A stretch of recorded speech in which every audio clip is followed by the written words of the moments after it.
सहेली।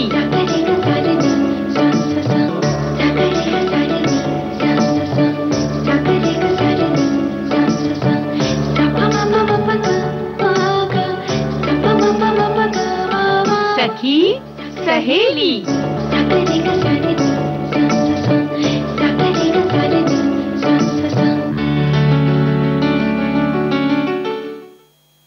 सुनने वाले सभी सखियों को, हमारे श्रोता भाइयों को दीपा माहेश्वरी और बुआ का नमस्कार। बुआ, आपको भी मेरा नमस्कार। नमस्कार नमस्कार, खुश रहो बिटिया। देखो, ऐसा है कि आज जो बड़ा खास दिन है वो राष्ट्रीय मतदाता दिवस है, तो इसकी ढेर सारी शुभकामनाएं देते हैं और बधाई भी देते हैं। आमतौर पर जैसे ही होता है कि अरे आज वोट देने जाना है, तो कैसा लोगों का मुंह एकदम सड़ सा जाता है, हमें ऐसा लगता है ना। थोड़ा ऐसा लगता है, अरे कई सारे लोगों को सुना है बुआ, अरे हम कहाँ देने जाएं, हम कहाँ, क्या वहाँ पे क्या होना है। उससे ज्यादा तो और मजेदार ये होता है कि चलो इसी बहाने छुट्टी तो मिल गई, और छुट्टी मिली तो आराम करने के लिए है। तो ये जो है उसको हम ये समझे कि जिस दिन मतदान होता है उसको त्योहार की तरह से ले, तो उसके लिए तैयारी का दिन है ये मतदाता दिवस, है ना, कि मतदाता के तौर पर हमारी क्या जिम्मेदारी है उसको समझे और अपना सोच और विचार भी बनाएं कि हमें किसे देना है, क्या क्या हमारी जिम्मेदारी है।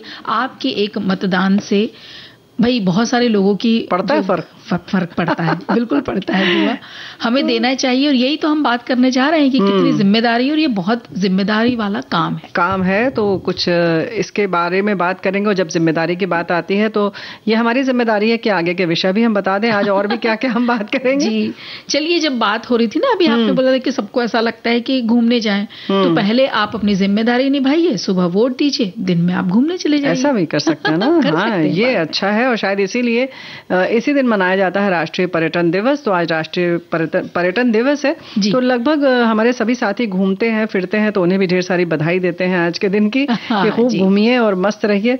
और जब घूमिए, और हम बात कर रहे हैं कि घूमिए, तो फिर कहाँ घूमिए? आज बहुत सारी जगह हम हर गुरुवार को तो घुमाने ले ही जाते हैं। आज हम चलेंगे दक्षिण, सुदूर दक्षिण में धनुषकोटी।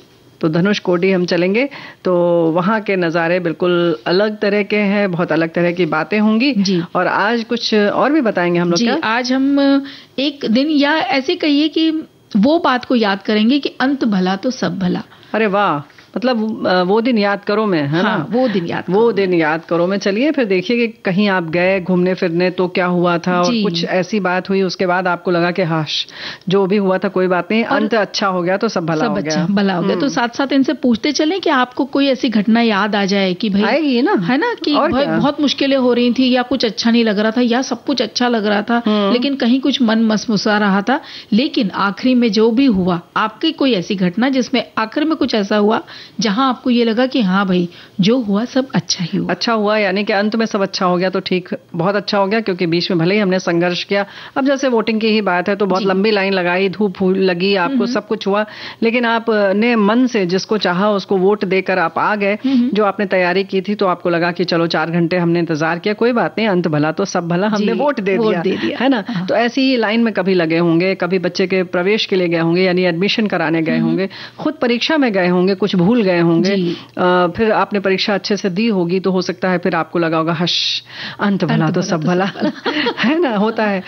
कभी कभी हम कुछ और विषय पढ़ के जाते हैं, दूसरा विषय परीक्षा किसी और विषय की होती है, लेकिन फिर लगता है कि नहीं, ठीक ठाक हमने दे दिया। जी, तो कभी कभी ऐसा भी होता है ना, घर में कहीं कुछ भाई मन मुटाव सा हो जाता है। शुरुआत में हम किसी एक सोच पर हम साथ नहीं होते, लेकिन कुछ फिर इस तरह से बात खत्म होती है कि ऐसा लगता है हाँ भाई ये सब भाई शुरुआत में थोड़ी झगड़ा वगड़ा हुआ, मन मुटाव हुआ, विचार विमर्श हुआ, लेकिन सब बढ़िया हो गया, सब लोग मिल गए, एक संग बैठ के सबने हलवा पूरी खा ली, तो सब अच्छा हो गया। तो चलते हैं मतदाता दिवस के तरफ और बात करते हैं। हमने 25 जनवरी को जो मनाना शुरू किया है, ये हम 13वां राष्ट्रीय मतदाता दिवस मना रहे हैं, और खास तौर से ये इसलिए मनाया जाता है कि ताकि हम अधिक से अधिक, जब हमारी उम्र हो जाए, यानी हम वोट देने लायक हो जाएं, जो पहले 21 वर्ष थी और अब 18 हो गई है, यानी कि हम उस मकाम पर पहुंच गए हैं जब हम देश के नीति निर्धारण के लिए या जो निर्धारक हैं उनको चुनने में हम अपनी भूमिका अदा कर सकते हैं, है ना? जी बिल्कुल। और ये दिन भारत के चुनाव आयोग की स्थापना यानी 25 जनवरी 1950 को चिन्हित करने के लिए 2011 से पूरे देश में मनाया जा रहा है। और इस हर साल एक खास थीम भी रखते हैं बुआ इसके लिए।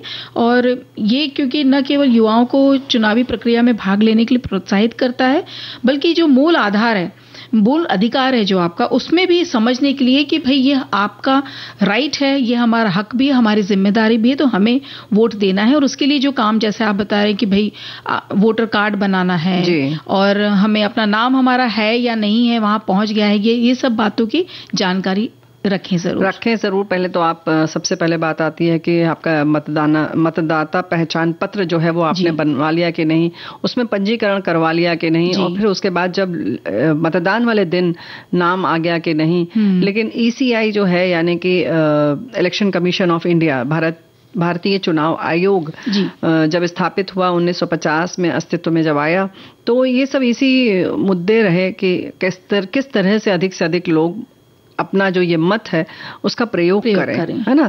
प्रक्रिया में भाग लें, प्रोत्साहित करा जाए उनको किस तरह से।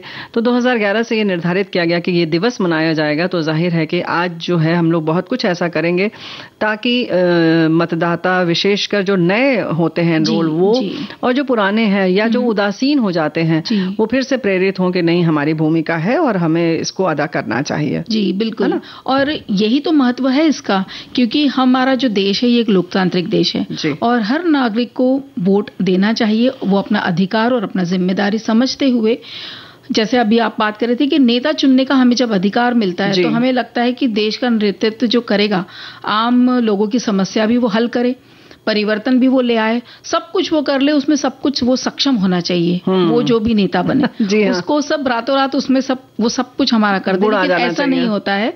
क्योंकि हम जब मतदान देंगे, जब हम ये चीज चुनेंगे कि कौन हमारे देश को संभालेगा, आगे हम लेके जाएगा, या जो हमारी चाहते या जरूरत है उनको समझकर उस और बढ़ेगा, यानी कि अपनी ड्यूटी वो निभाएंगे, लेकिन उसके पहले हमारी जिम्मेदारी आती है, हमारे कर्तव्य आते हैं।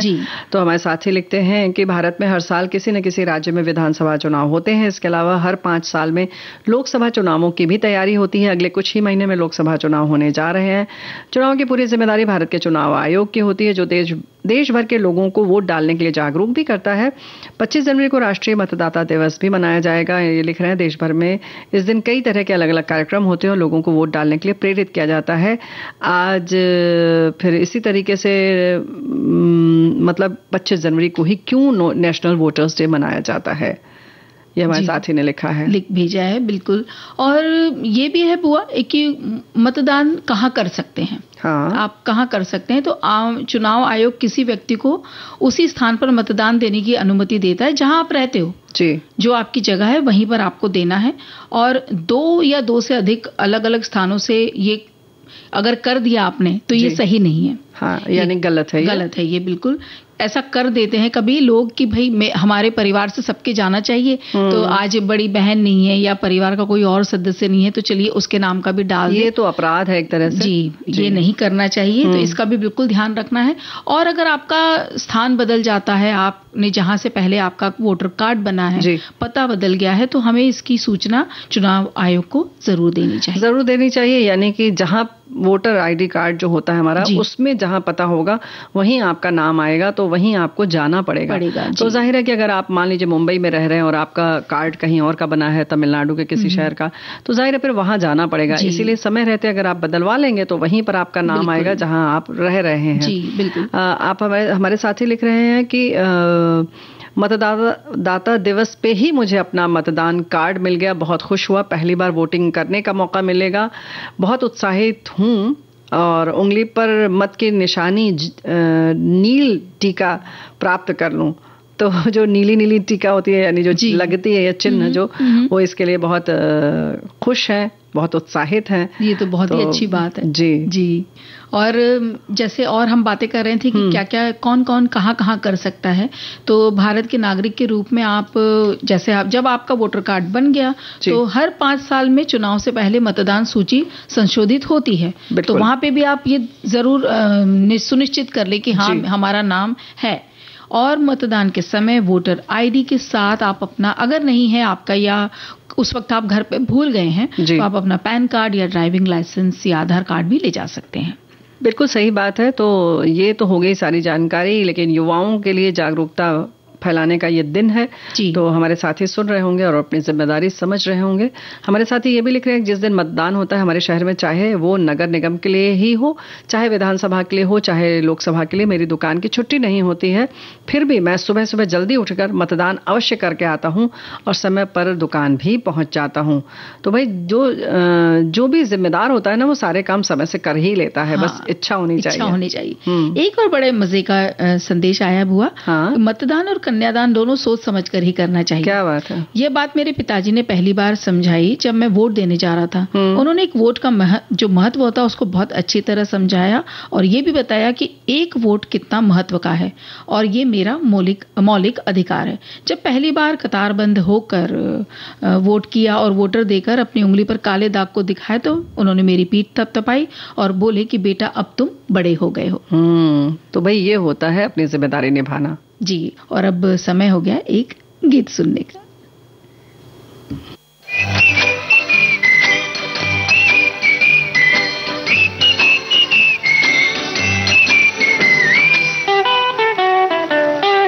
हम जब चले तो ये जहान झूमे, आरज़ू हमारी आसमां को चूमे। हम जब चले तो ये जहान झूमे, आरज़ू हमारी आसमां को चूमे।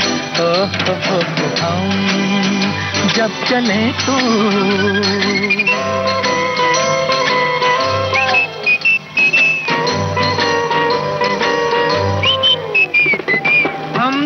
जहान के पास हम नई बहार के राज़दां। हम हंसे तो हंस पड़े हर कली, हम चले तो चल पड़े जिंदगी। सारे नजारों में, फूलों में, तारों में हमने ही जादू भरा। हम जब चले तो ये जहान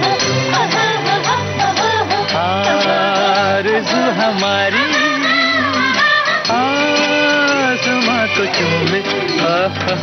हम जब चले तो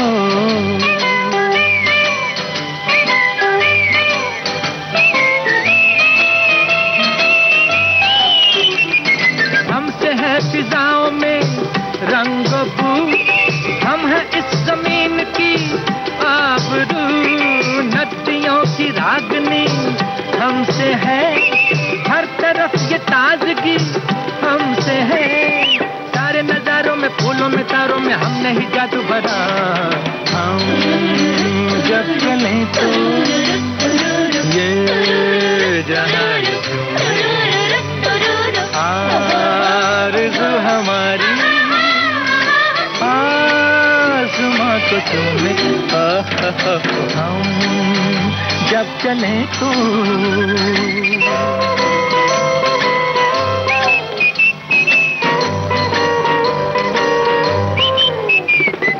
दूर हो गई सभी मुश्किलें, जिसके पास आ गई मंजिलें। देख के शबाब के हौसले खुद ब खुद सिमट गए फासले।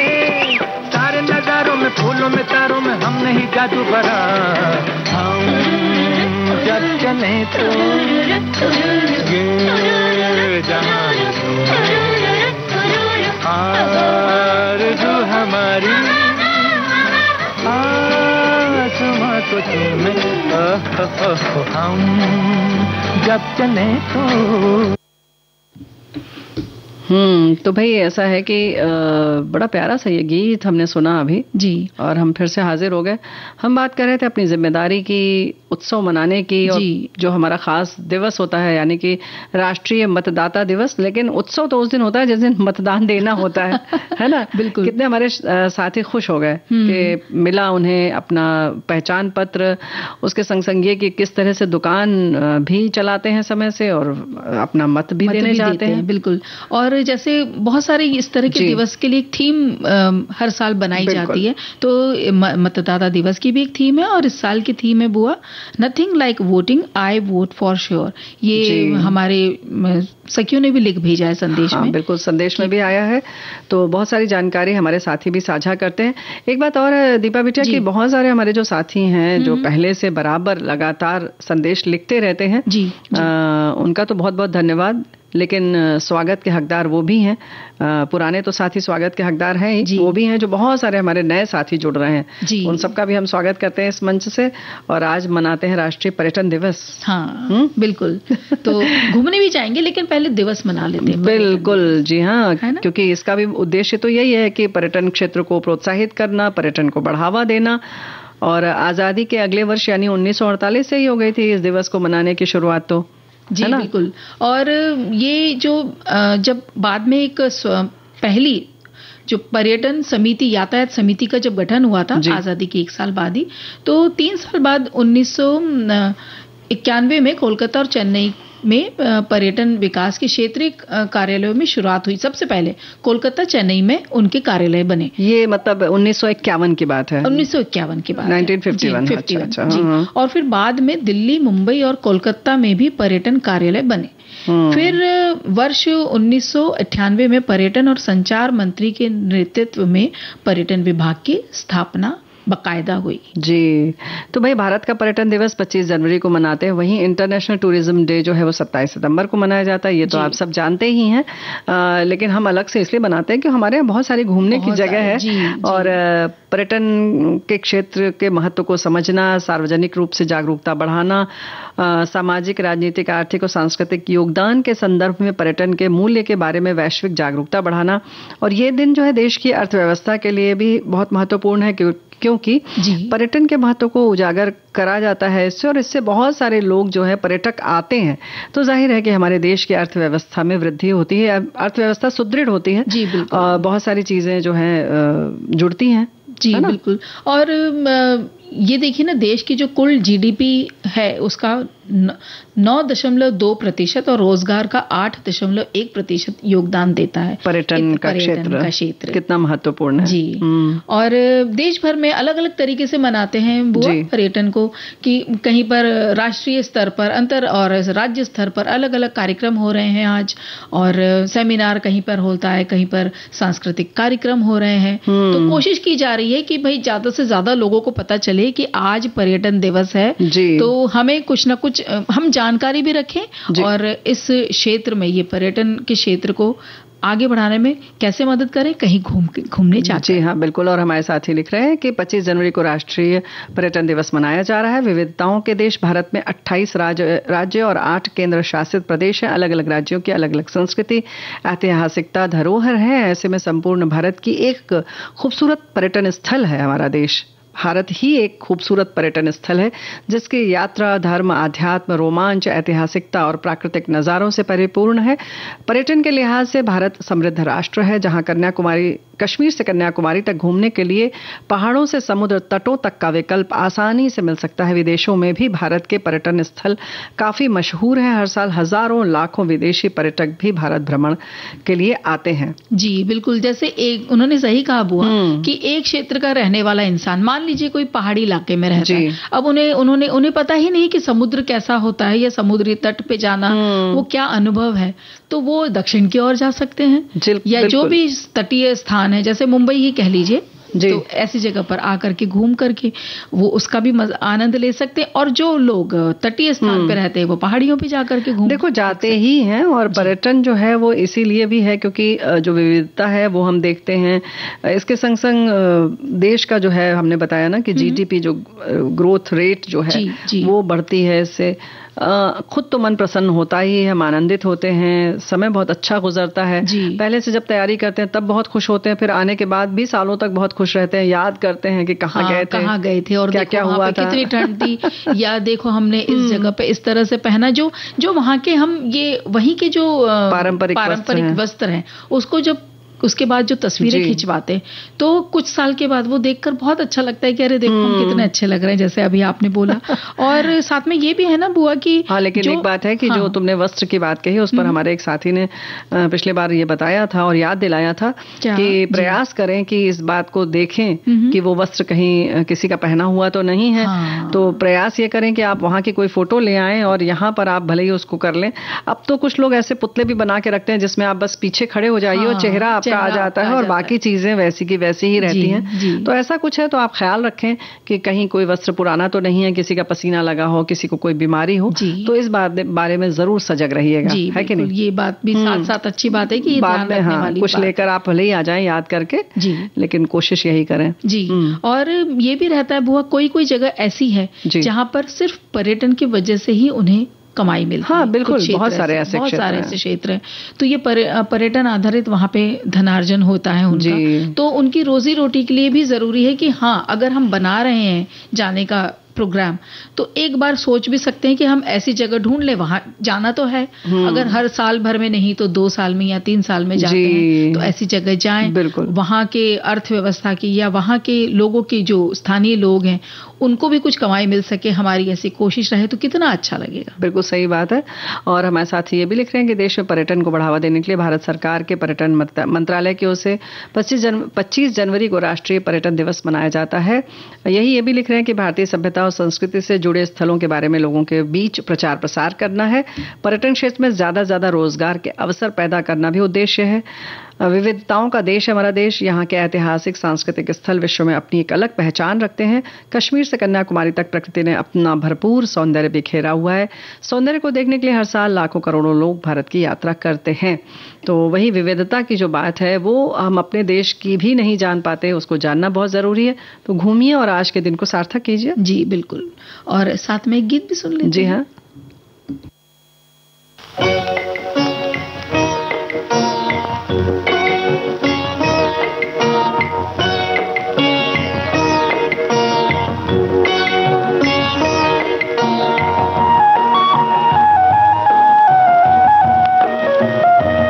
हवाओं पे लिख दो हवाओं के नाम, हवाओं पे लिख दो हवाओं के नाम। हम अनजान परदेसियों का सलाम, हवाओं पे लिख दो हवाओं के नाम।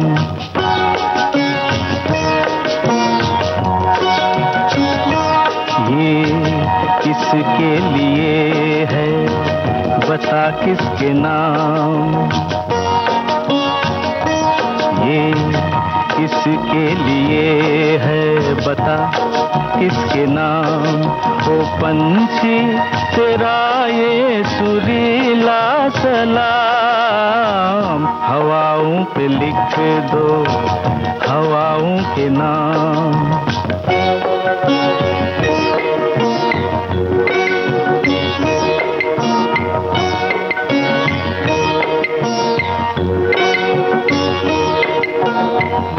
शाख पर जब धूप आई हाथ छूने के लिए, छाँव छम से नीचे कूदी हंस के बोली आइए। यहाँ सुबह से खेला गुजरती है शाम, हवाओं पे लिख दो हवाओं के नाम।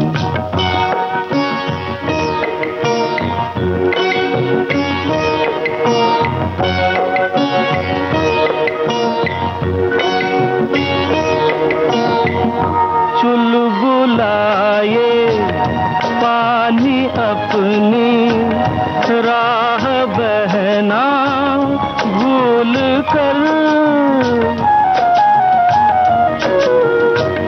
लेते लेते आईना चमका रहा है फूल पर। ये भोले से चेहरे हैं मासूम नाम, हवाओं पे लिख दो हवाओं के नाम। हम अनजान परदेसियों का सलाम, हवाओं पे लिख दो हवाओं के नाम।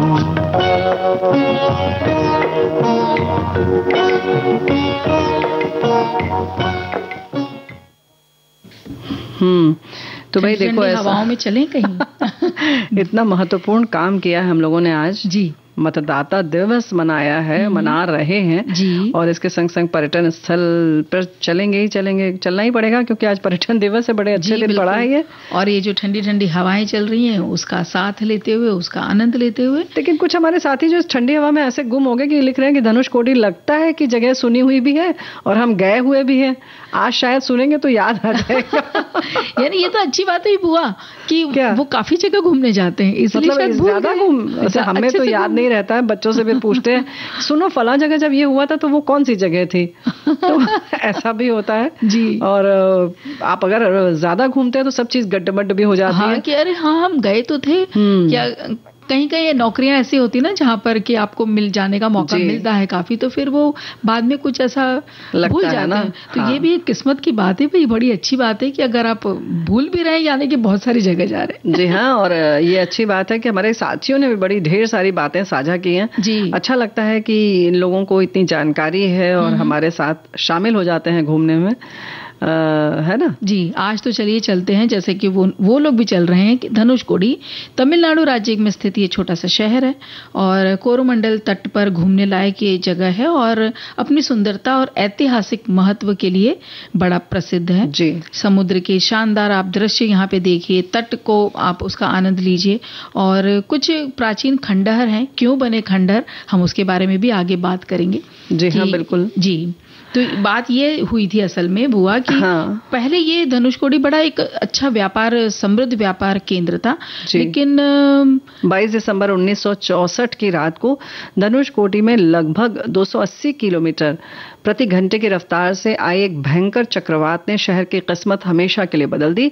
अधिकांश कस्बे, एक यात्री ट्रेन और लगभग 2000 लोग जो है वो हताहत हो गए। बाकी हिस्सा समुद्र के पानी में डूबा हुआ था। क्षति इतनी हुई कि सरकार ने इसे रहने के लिए एकदम अनुपयुक्त घोषित कर दिया, यानी कि योग्य नहीं है।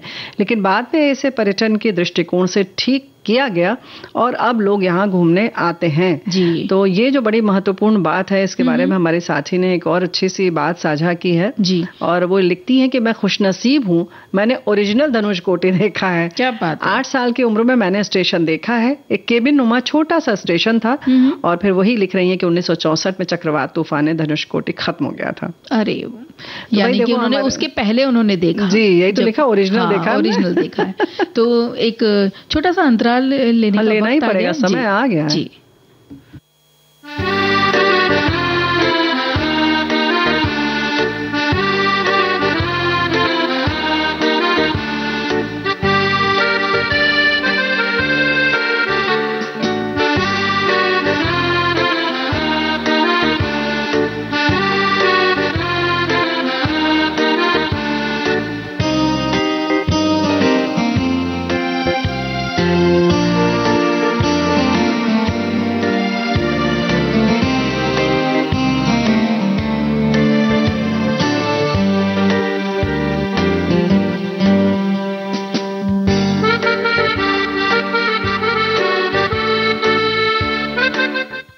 अंतराल समाप्त और घूमने का वक्त फिर आ गया है कार्यक्रम सखी सहेली में। तो भाई हमने तैयारी कर ली है, हम आज ही रात कोडाईकनाल, रामेश्वरम और मदुरई की यात्रा पर निकल रहे हैं। हमारे साथी लिख रहे हैं। तो भाई ये छुट्टी भी ऐसी पड़ रही है, 26 जनवरी में जहाँ रहिएगा वहां पर जरूर झंडा मनाया जाएगा, फहराया जाएगा, तो जरूर शामिल होइएगा। और ये दिवस कुछ ऐसे ही पड़ रहे हैं, 3 दिन की छुट्टी, तो लोग घूम रहे हैं जी। और हम बात कर रहे हैं धनुषकोडी भी घूम कर आए। हाँ बिल्कुल जी। धनुषकोडी बीच जो है वो तमिलनाडु में स्थित बहुत खूबसूरत बीच है। समुद्र तट, ये समुद्र तट भारत के सबसे खूबसूरत तटों में से एक है।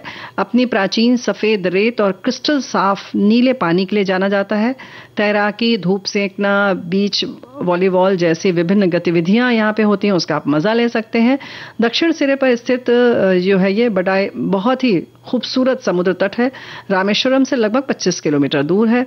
और क्या है, और क्या नाम है इसका? ये मतलब ये शहर क्योंकि थोड़ा सा हाँ भयावह सा हो गया है ना, हाँ, क्योंकि चक्रवात पुराना हाँ जी, तो उसके बीच अपनी प्राचीन तट रेखा और अतीत की कहानियों के कारण ये बहुत लोकप्रिय है। वहां पे लोग बताते हैं किस्से कि यहाँ पे क्या हुआ था, कैसे हुआ था। भूतिया शहर का नाम होने के बाद भी जो है धनुषकोडी बीच जो है अपनी प्राचीन तटरेखा और अतीत की कहानियों के कारण तमिलनाडु में बहुत लोकप्रिय है ना जी। और क्योंकि ऐसा माना जाता है कि ये वो स्थान है जहां भगवान राम ने भगवान हनुमान को एक पुल बनाने का आदेश दिया था जो उनकी सेना को श्रीलंका तक ले जा सके। हाँ, ये मान्यता है, ये पौराणिक कथा है वहाँ की। और जब ये घूम ले तो आप मन्नार की खाड़ी ही जाइएगा। मन्नार की खाड़ी समुद्री राष्ट्रीय उद्यान जो भारत की तमिलनाडु राज्य से एक संरक्षित क्षेत्र है वहाँ का, और इसका क्षेत्रफल काफी बड़ा है।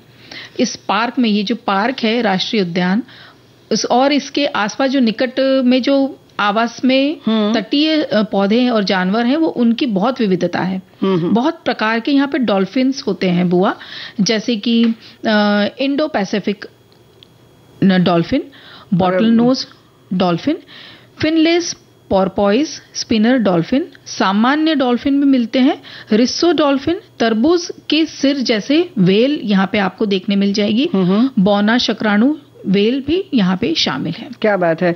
बड़ी वेल में sperm whale, minke whale, Bryde's whale, समुद्री वेल और हम्पबैक वेल जो है, फिन वेल, ब्लू वेल सहित जो है वो बहुत सारी और प्रजातियां हैं जो लुप्त हो रही हैं जी, वो इस क्षेत्र में दिखती हैं। यहाँ मैनग्रोव्स भी बहुत हैं जी। तो अगर आपको वेल्स देखना अच्छा लगता है, जैसे बच्चे अगर गए हैं तो उनको अलग अलग ये बड़ी बड़ी मछलियां देखो, अगर देखेंगे तभी ना पता चलेगा कि अच्छा लग रहा है कि नहीं लग रहा है। तो देखना तो पड़ेगा एक बार, चलना पड़ेगा जी। तो आगे चलते हैं। आगे की जगह है एडम ब्रिज, जिसको कि राम सेतु के नाम से ये प्रसिद्ध है ये जगह।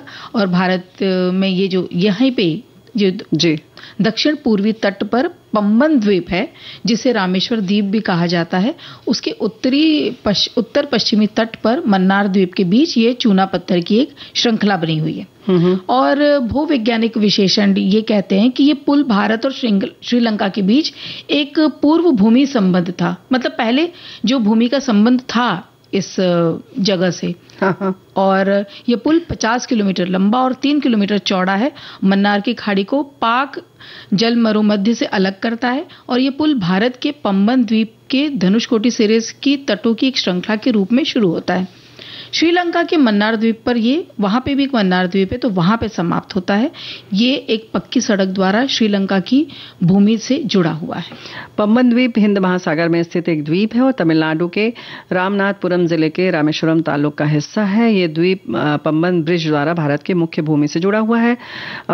एडम ब्रिज के किनारे और श्रीलंका के मन्नार द्वीप द्वारा बनाई गई श्रृंखला उत्तर पूर्व में पाक खाड़ी और पाक जल डमरू मध्य को दक्षिण पश्चिम में मन्नार की खाड़ी से अलग करती है। ये 1914 में बनाया गया था और ये तब तक का सबसे लंबा पुल था जब तक कि महाराष्ट्र में ये बांद्रा वर्ली समुद्री लिंक का निर्माण नहीं हुआ था। पंबन द्वीप की हम बात कर रहे हैं तो ऐतिहासिक श्री रामनाथ स्वामी मंदिर का घर है और इसमें बहुत समृद्ध है जैव विविधता के बारे में, और ये अपने समुद्र तटों और विविध वन्य जीव के लिए जाना जाता है जी। इसके बाद यहाँ पर रामर पथम मंदिर भी है और ये एक सबसे दक्षिणी छोर पर है ये मंदिर। और मंदिर में राम के नाम पर समर्पित है और सबसे महत्वपूर्ण मंदिरों में से एक यहाँ के माना जाता है कि रावण पर विजय के बाद भगवान राम स्वयं इस स्थान पर आए थे। और ये मंदिर 2 मंजिला में बना है। एक छोटी सी पहाड़ी पे स्थित है जिसमें पहली मंजिल पर गर्भगृह में चक्र पर भगवान राम के चरण, जिसको कि रामर पदम अंकित ऐसा कहते हैं, और दूसरा स्तर बिना किसी मंदिर के सिर्फ एक जगह है जहां से हम सुंदर दृश्य देख सकते हैं, रामेश्वरम और धनुषकोडी का। और ये रामेश्वरम की सबसे ऊंचाई पर है। और पौराणिक कथाएं अगर उनकी माने तो ये कहते हैं कि ये बिंदु है वो है जहां से श्री राम ने श्रीलंका का दृश्य देखा था। तो भाई देखो, बहुत सारी मान्यताएं, बहुत सारे मिथक भी हमारे साथियों ने भी साझा किए, हम उनके बारे में जरूर चर्चा करेंगे, लेकिन एक गीत सुनते हैं, उसके बाद आगे बढ़ते हैं। जी।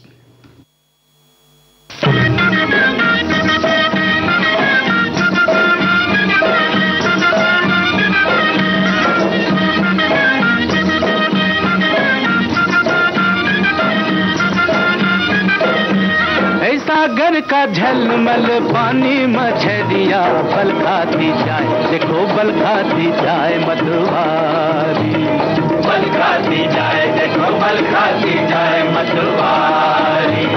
देखे मगर मछलों की कमरिया लचकाती जाए, देखो लचकाती जाए मतवारी, लचकाती जाए, देखो लचकाती जाए मतवारी।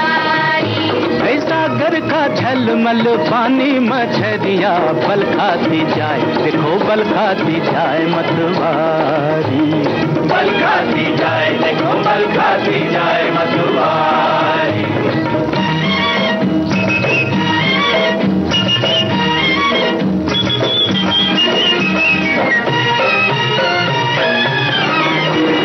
सोन रंग मछली नीलम रंग पानी है, बिखरा गगन पे गुलाल। सोन रंग मछली नीलम रंग पानी है, बिखरा गगन पे गुलाल।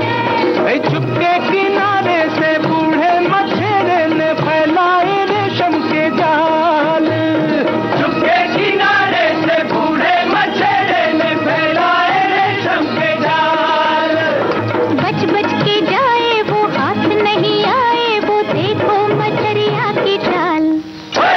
ओ बल खाती जाए, देखो बल खाती जाए मतवारी, बल खाती जाए, देखो बल खाती जाए मतवारी।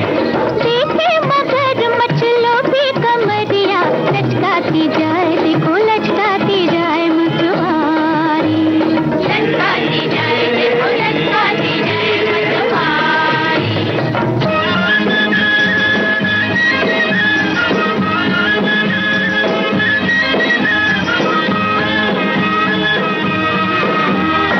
एक लहर आए रे, एक लहर जाए रे, सागर में आया है ज्वार।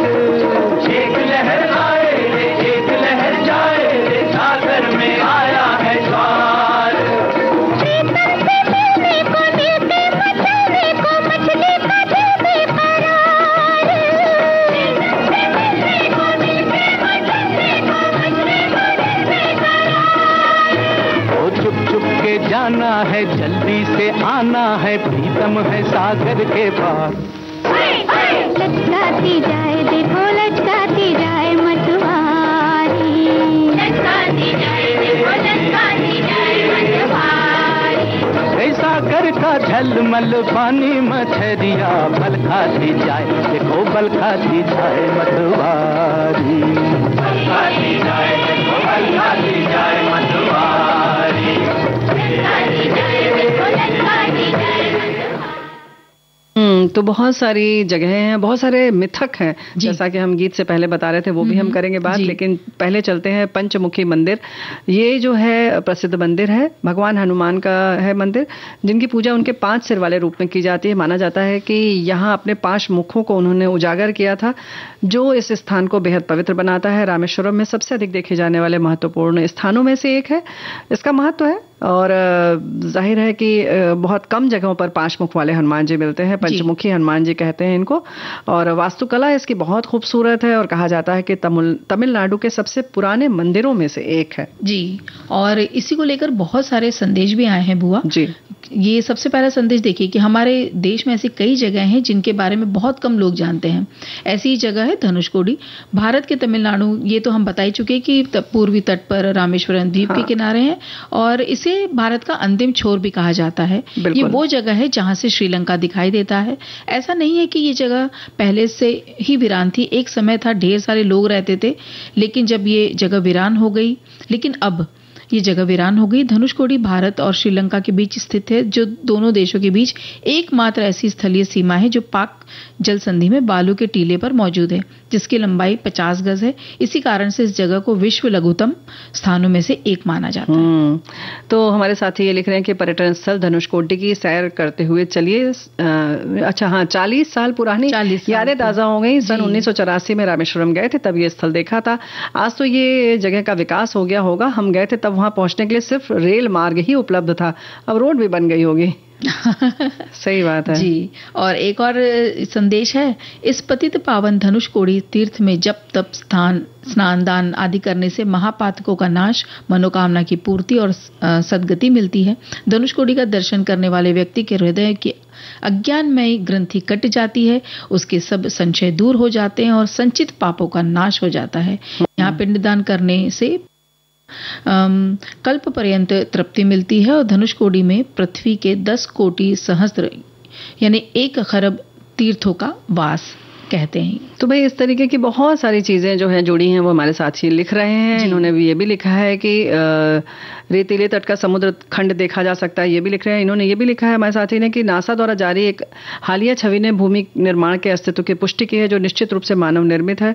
महाकाव्य के अनुसार भगवान राम ने सीता जी को छुड़ाकर अपने धनुष के सिरे से पुल को नष्ट कर दिया था।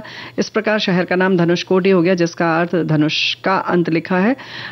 एक और बात है कि साथी लिख रहे हैं कि ये महत्वपूर्ण इसका इतिहास है, क्योंकि पौराणिक कथा के अनुसार लक्ष्मण का अंतिम संस्कार यहाँ हुआ था। तो बहुत सारी देखिए मान्यताएं, पौराणिक कथाएं बताई। और एक संदेश ये भी आया है कि धनुषकोडी बहुत ही अच्छी जगह है घूमने और सेल्फी और फोटो खिंचाने के लिए। गए साल मार्च में हम गए थे। मार्ग में विभीषण मंदिर दर्शनीय मंदिर है। नारियल पानी नारियल मलाई के साथ पिया, जो अभी तक याद है। श्रीलंका बस 18 किलोमीटर ही यहाँ से दूर है। जी, तो भाई बहुत सारी जगहें हमने घूम ली, देख लिया, और अब बात करते हैं वो दिन याद करो, अंत भला तो सब भला। जी। और हमारे साथ ये लिख रहे हैं कि इस दुनिया में अगर कोई भी इंसान कोई काम करता है तो चाहता है कि जो भी करे मेहनत उस काम के पीछे कर रहा है अंत में अच्छे परिणाम मिलकर आए। इस प्रकार से वो चाहता है कि उसे अपनी मंजिल मिल जाए। फिर अपना काम पूरा करने से पहले उसमें जो मेहनत भी मुश्किल आ जाए, लेकिन उस काम का परिणाम अच्छा हो। तो ये बात तो सही है कि इसी को कहते हैं अंत भला तो सब भला। और एक संदेश और आया है पुआ कि कुछ साल पहले परिवार में शादी की बात चल रही थी। जैसा कि आजकल होता है, दोनों परिवार में आना जाना हो गया, लड़का लड़की दोनों राजी थे। पर अचानक ही क्या हुआ, दोनों परिवार में बेहद तनाव हो गया। तब फोन पर बातें होती थी, लड़की भी पढ़ी लिखी, लड़का भी अच्छे से सर्विस में, और दोनों परिवार सभ्य और सुसंस्कृत, पर नाक की लड़ाई चल रही थी। ऐसा लगा कि तू मैं होते होते हाथापाई की नौबत ना आ जाए। संबंध खत्म होने के कगार पर था। लड़का लड़की दोनों ने डिसीजन लिया, हम शादी किसी से नहीं करेंगे। 2 साल तक स्थिति डामाडोल रही। अंत में दोनों तरफ के माँ बाप ने अपने ईगो को त्याग कर हथियार डाल दिया। धूमधाम से शादी हुई, सारे गिले शिकवे खत्म। आज दोनों ही परिवार खुशीपूर्वक रिश्तेदारी निभाते हुए अपना जीवन व्यतीत कर रहे हैं। यानी अंत भला तो सब भला। क्या बात है। हमारे साथी ऐसे ही याद कर रहे हैं कि एक विद्यालय में शिक्षिका के पद पर कार्यरत थी। एक दिन मेरी दूसरी कक्षा का छात्र लंच ब्रेक पर लापता पाया गया। लंच ब्रेक पर लापता हो गया। असल में वो प्रार्थना घंटी से ही अनुपस्थित था। मैं समझी कि वो छुट्टी पर है। लंच ब्रेक में उसका बस्ता पाया गया। जब उसकी माँ को फोन लगाया तो वो रोते हुए विद्यालय पहुंची। जब सहपाठियों से पूछा गया तो पाया कि वो स्कूल आने के बाद कुछ खरीदने बाहर निकल आया। हम सभी शिक्षकों ने आपस में सलाह की पुलिस को खबर करें। तभी एक ऑटो रिक्शा चालक उस छात्र को लेकर विद्यालय पहुंचा। उसने कहा कि ये छात्र विद्यालय से बहुत दूर रोता हुआ पाया गया। हमने रिक्शा चालक को इनाम दिया और राहत की सांस ली। अंत भला तो सब भला। तो बड़ी अच्छी सी बात है। अच्छा अंत हुआ। ये बात का अंत बहुत अच्छा हुआ। लेकिन एक गीत सुनते हैं जी।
भाई अंत भला तो सब भला, तो जाहिर है कि उसके पहले जो है वो बहुत मेहनत करनी पड़ती है। जी बिल्कुल, मतलब ऐसे ही नहीं, हाँ, मोती यूं ही नहीं मिल जाते हैं ना। बिल्कुल सही बात है।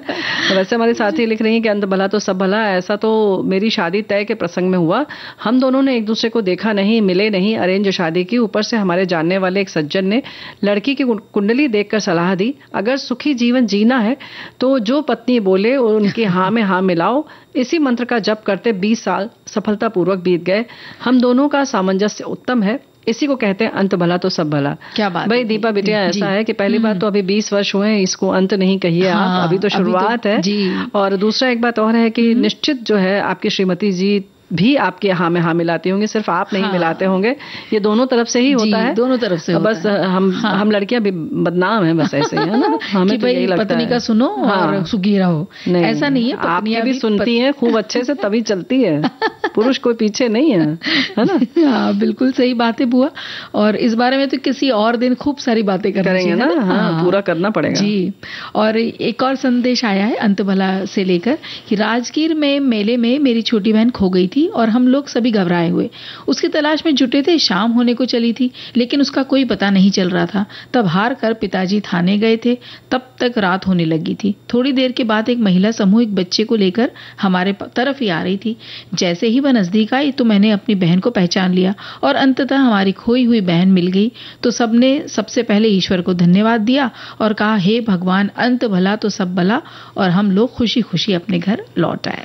तो भाई ऐसा ही होता है, अक्सर बच्चे गुम हो जाते हैं, घर में ही इधर उधर चले जाते हैं, बड़ी घबराहट होती है। ऐसे ही एक किसी घर में हम लोग के पड़ोस में लगा कि दरवाजा बंद हो गया है, मतलब कोई अंदर है, कोई घुस गया है चोर, और उसने अंदर से दरवाजा बंद कर लिया है। बहुत दरवाजा खुलवाया गया, नहीं खुला, फिर दरवाजा तोड़ा गया, कोई भी नहीं था। तो वो पहले सिटकनी नहीं होती थी जो जमीन के नीचे जाती थी, तो बस वो दरवाजा खींचा तो वो अपने आप नीचे जमीन में घुस गए। फिर लोग ऐसे ही घबरा जाते हैं। तब से ये हुआ कि भाई इस तरीके की सिटकनी न लगाई जाए, वो बेलन वाले जो होते हैं वो लगाए जाए ताकि ऐसे ऐसे घबराहट की स्थिति आती है। सही बात है। वो उस वक्त तो ऐसा लगता है कि हरे पूरा मोहल्ला खड़ा हो गया था कि लगा कि अब तो बस चोर निकलेगा तो सारे लोग पकड़ लेंगे, पता लगा कोई था ही नहीं। जी।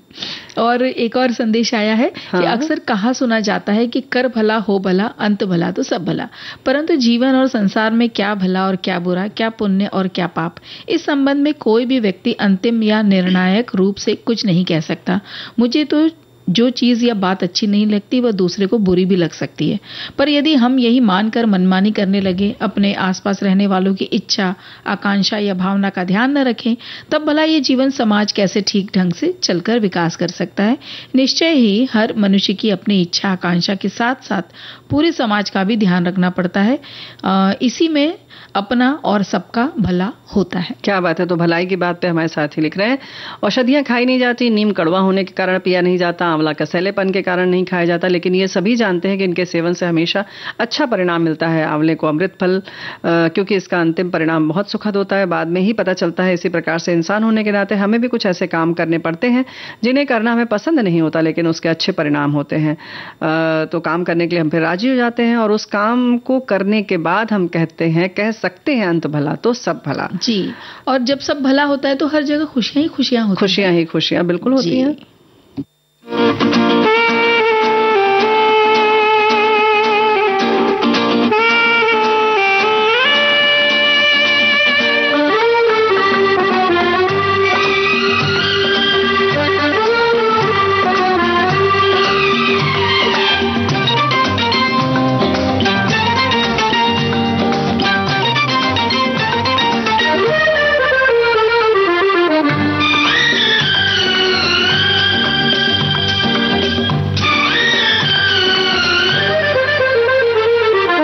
खुशियाँ ही खुशियाँ हो दामन में जिसके, खुशियाँ ही खुशियाँ हो दामन में जिसके, क्यों न खुशी से वो दीवाना हो जाए। ऐसे मुबारक मौके पे साथी, ऐसे मुबारक मौके पे साथी, पेश दुआओं का नजराना हो जाए। खुशियाँ ही खुशियाँ हो दामन में जिसके, क्यों न खुशी से वो दीवाना हो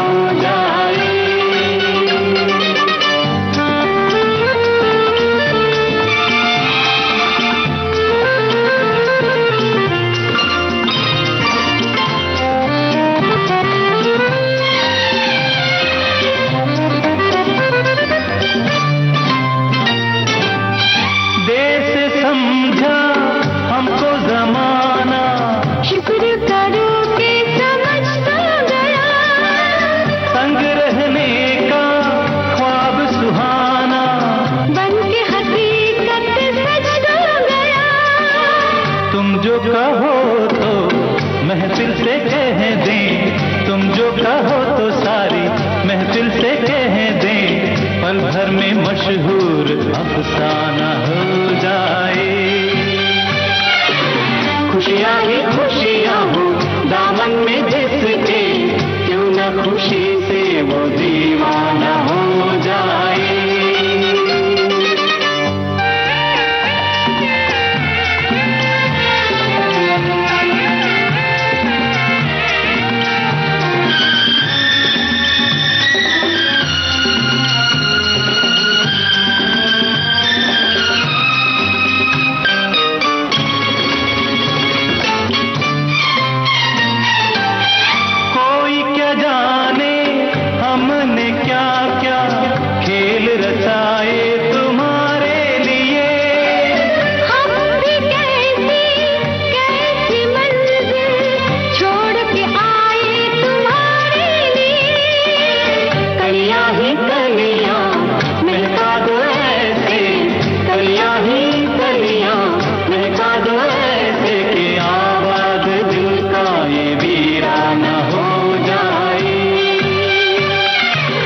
खुशियाँ ही खुशियाँ हो दामन में जिसके, क्यों न खुशी से वो दीवाना हो जाए।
यही तो हमारी भी तमन्ना है कि सब लोग खुश रहें। और जैसे फिल्म में अंत भला तो सब भला होता है, हमारे साथी ने लिखा भी है कि फिल्म में कितने उतार चढ़ाव होते हैं लेकिन सब अंत में मिल जाते हैं। जी बिल्कुल।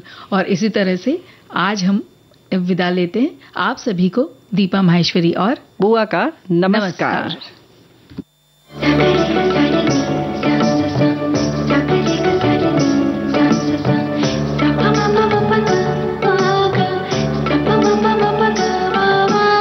सखी सहेली